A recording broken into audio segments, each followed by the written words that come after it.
నేను రాజకీయాల్లోకి డబ్బు కోసం రాలా.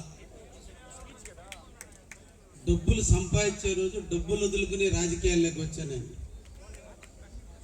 నాకు ఇష్టమైన వ్యక్తి చంద్రబాబు నాయుడు గారు. చాలా మందికి తెలియదు. నా వ్యక్తిగత రాజకీయ జీవితంలో నేను కాంగ్రెస్లో గతంలో ఉండటానికి లోకల్ రాజకీయాలు కారణమని, కానీ వ్యక్తిగతంగా నాకంటూ అభిమానం అంటూ ఉంది పొలిటికల్ కంటే అది చంద్రబాబు నాయుడు.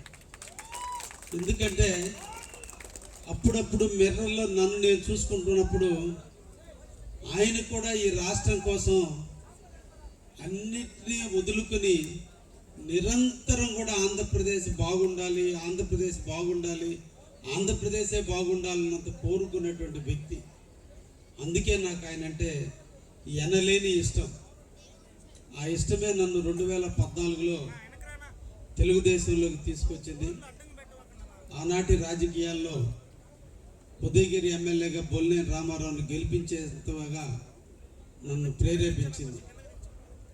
రాజకీయాల్లో కాలక్రమేణా జరిగే ఎత్తులు పై ఎత్తుల్లో ఎందుకో నా జీవితం ఎప్పుడు ఒంటరి జీవితమే. నాకెందుకో నాకంటే చిన్నవాళ్ళు నాకు ఎప్పుడు తోడుగా ఉంటారు. నా వెనక పెద్దవాళ్ళు ఎప్పుడు నన్ను తొక్కడానికే ప్రయత్నం చేస్తూ ఉంటారు. అది నాకు శాపమో నాకు దేనికో తెలియదు. జన్మతః నాకు